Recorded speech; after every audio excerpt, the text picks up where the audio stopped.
አክብሮታዊ ሰላምታችን በያላችሁበት ይድረሳችሁ። የተወደዳችሁ የሸገር ታይምስ ቤተሰቦች እንደምን አላችሁ? ዕለታዊ ዜናችን እነሆ ተጀምሯል። ዕለተ ሰኞ የካቲት 21 ቀን 2014 ዓ.ም በሸገር ታይምስ ዕለታዊ ዜናዎች ተከታዮቹ አበይት ነጥቦች ይዳሰሳሉ።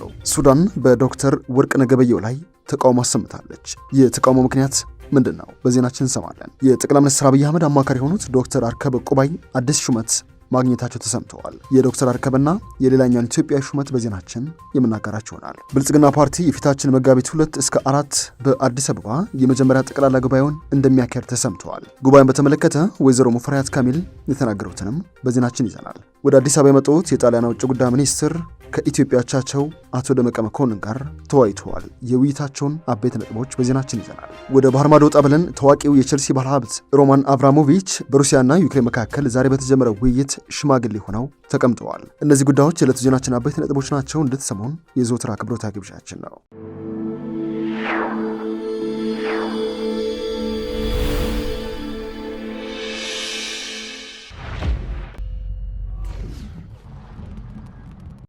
ወደ ኢትዮጵያ የመጡት የጣሊያን ውጭ ጉዳይ ሚኒስትር ከኢትዮጵያ አቻቸው አቶ ደመቀ መኮንን ጋር ውይይት አካሂደዋል። ምክትል ጠቅላይ ሚኒስትርና የውጭ ጉዳይ ሚኒስትሩ ደመቀ መኮንን የጣሊያን የውጭ ጉዳይና ዓለም አቀፍ ትብብር ምክትል ሚኒስትር ማሪና ሴሪን ጋር በጽሕፈት ቤታቸው ውይይት አካሂደዋል። አቶ ደመቀ የጣሊያን መንግስት ከኢትዮጵያ ጋር ላደረገው ያልተቋረጠ የልማት ትብብር የላቀ ምስጋናቸውን አቅርበዋል። በተለይም ደግሞ በታላቁ የኢትዮጵያ ህዳሴ ግድብ ግንባታ ላይ እየተሳተፈ የሚገኘው የጣሊያኑ ሳሊኒ ኢምፔርጌሎ በኢትዮጵያ ያከናወናቸውን የላቁ የግንባታ ስራዎችንም አቶ ደመቀ መኮንን አድናቆታቸውን ለግሰውታል።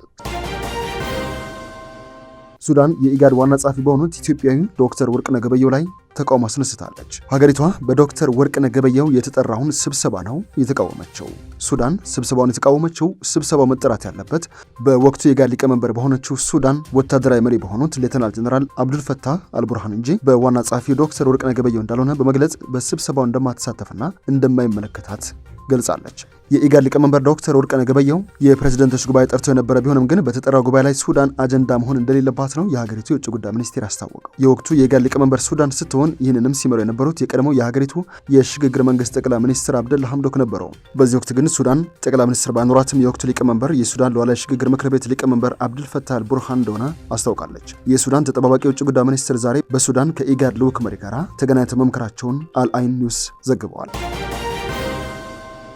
የጠቅላይ ሚኒስትር አብይ አህመድ አማካሪ የሆኑት ዶክተር አርከበ ቁባይና ሌላኛው ኢትዮጵያዊ አዲስ ሹመት አግኝተዋል። የጠቅላይ ሚኒስትር አብይ አህመድ ልዩ አማካሪና ላለፉት 30 ዓመታት ቁልፍ የኢትዮጵያ ፖሊሲ አውጪ የሆኑት ዶክተር አርከበ ቁባይ በአፍሪካ አህጉራዊ ነጻ የንግድ ስምምነት ስር በተቋቋመ ኮሚሽን ውስጥ አማካሪ ሆነው ተሹመዋል። ከዶክተር አርከበ ቁባይ በተጨማሪም ዓለም አቀፍ አማካሪው ታፈረ ተስፋቸውም በነጻ ንግድ ስምምነት ስር በተቋቋመው የንግድና ኢንዱስትሪ አማካሪ ካውንስል አባል ሆነው ነው የተሾሙት። በአይነቱ አዲስ የሆነው ይኸው የአህጉራዊ ንግድና ኢንዱስትሪ ካውንስሉ ሹመት የአፍሪካን ነጻ ንግድ ስምምነት ለማሳለጥ በሚያስችሉ የንግድ ጥምረቶችን፣ የኢንዱስትሪ ልህቀት ስራዎችን የሚያማክር የስራ ዘርፍ ነው ተብሎለታል። በመሆኑም ከ14ቱ ቁልፍ የዘርፉ ባለሙያዎች መካከል ኢትዮጵያውያኑ የጠቅላይ ሚኒስትር አብይ አህመድ ልዩ አማካሪ ዶክተር አርከበ ቁባይና ዓለም አቀፉ የኢንዱስትሪና ኢንቨስትመንት አማካሪው አቶ ታፈረ ተስፋቸው መመረጣቸው ነው ሪፖርተር የዘገበው። ብልጽግና ፓርቲ የመጀመሪያ ጠቅላላ ጉባኤውን ከፊታችን መጋቢት 2 እስከ 4 በአዲስ አበባ ከተማ እንደሚያካሄድ አስታውቋል። ብልጽግና ፓርቲ የሚያካሄደውን ጉባኤ አስመልክቶ የፓርቲው ዋና ጽሕፈት ቤት ኃላፊ አደም ፋራህ በሰጡት መግለጫ የብልጽግና ፓርቲ ስራ አስፈጻሚና ማዕከላዊ ኮሚቴ ባለፉት ጊዜያት ስብሰባ ማካሄዳቸውን ገልጸዋል። በስብሰባቸውም በተለይ ወሳኝ ሀገራዊ ጉዳዮች ላይ ተወያይተው አቅጣጫ ማስቀመጣቸውንም ተናግረዋል። ፓርቲው ከፈተና ወደ ልዕልና በሚል መሪ ቃል የመጀመሪያውን ጠቅላላ ጉባኤ ከፊታችን መጋቢት 2 እስከ 4 2014 ዓ.ም በአዲስ አበባ የሚያካሄድ መሆኑን ያስታወቁት አቶ አደም ፋራህ የፓርቲውን አመራሮች መምረጥና ሌሎች ጉዳዮችን በጉባኤው ይከናወናሉ ተብሎም እንደሚጠበቅ ተናግረዋል። የጉባኤ ዓላማም ፓርቲው ያለፈበትን የለውጥ ጉዞ በመገምገም የታዩ ጥንካሬዎችን ለማስቀጠልና ድክመቶችን ገምግሞ ለማስተካከል ዓላማ እንዳለውም ጨምረው ገልጸዋል። ጉባኤ ላይ ከ1600 አባላት በድምፅ 400 ሰዎች ያለ ድምፅ 41 የተለያዩ ሀገራት እህት ፓርቲዎች እንደዚሁም የሀገር ውስጥ ተፎካካሪ ፓርቲዎችና የተለያዩ የህብረተሰብ ክፍሎች እንደሚሳተፉም አደም ፋራህ ገልጸዋል። በዚህ የብልጽግና ፓርቲ ጠቅላላ ጉባኤ ዙሪያ የስራ አስፈጻሚ አባል የሆኑት ሙፈሪያት ካሚል መግለጫ ሰጥተዋል። ሙፈሪያት በሰሞኑ የፓርቲያቸው የስራ አስፈጻሚና ማዕከላዊ ኮሚቴ ስብሰባዎች ግምገማ የድርጅቱ አሰራርና ሂደት ምን መልክ እንዳለውና ምን መሰራት እንዳለበት በጥልቀት መገምገሙን ተናግረዋል። በዚህም በተለይ ከአምባገነን የፖለቲካ ሂደት ወደ ዲሞክራሲ ሂደት የተደረገው ሽግግር መልካም መሆኑና ፈተና የመቋቋም አቅምም እየጠነከረ መምጣቱ ታይቷል ነው ያሉት። ከምርጫ ወዲህም ተፎካካሪዎችን አካቶ መሄዱ በዲሞክራሲ ግንባታ ሂደት አዲስ የፖለቲካ ባህል የተከለ ነው ብለዋል። እንደ ሀገር በጦርነት በድርቅና በኮሮና ቫይረስ በአንበጣ ወረርሽኝ እንደዚሁም ሌሎች ምክንያቶች ኢኮኖሚው ትልቅ ፈተና ገጥሞት እንደነበረም አስረድተዋል። ሆኖም ፈተናዎችን ለመቋቋም በተደረገው ጥረት በተለይም በግብርና ዘርፍ ለማካካስ በብርቱ እየተሰራ ነው፣ ለውጥም እንደተገኘበት ገልጸዋል። በኢንዱስትሪ ዘርፍም ጠንካራ ስራዎችን መስራት በመቻሉ ችግሮችን መቋቋም የሚችል ኢኮኖሚ እንዲኖር ማስቻሉንም አስገንዝበዋል። ከሀገረ መንግስት ግንባታ ጎን ለጎን የተቋማት ግንባታን በትኩረት የተሰራበት ነው። በዚህም በተለይ የጸጥታና የደህንነት ዘርፍ ተቋማት ትልቅ ለውጥ አምጥተዋል ነው ያሉት።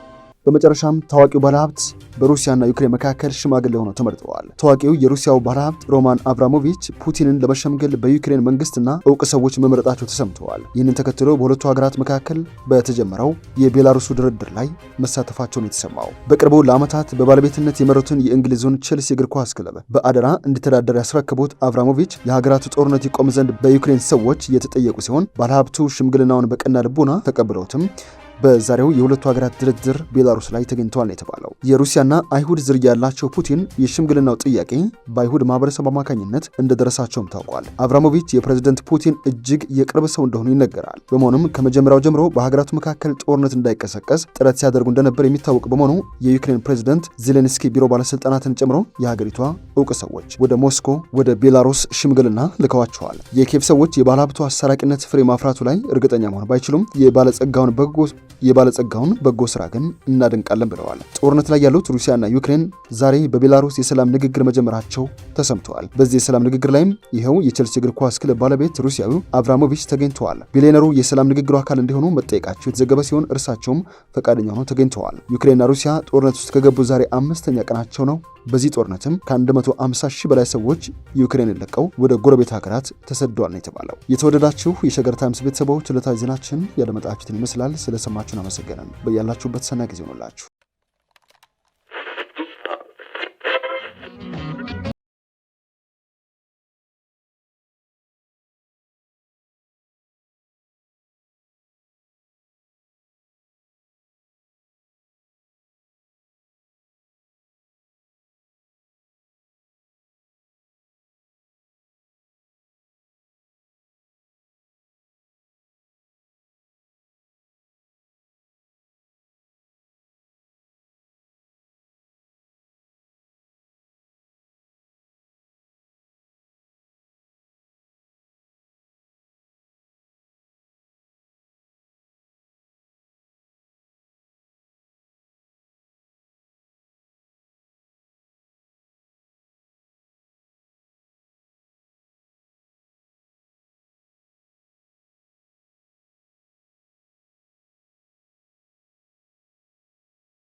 ሸገር ታይምስ ሚዲያን ሰብስክራይብ በማድረግና ደወሉን በመጫን ይከተሉን።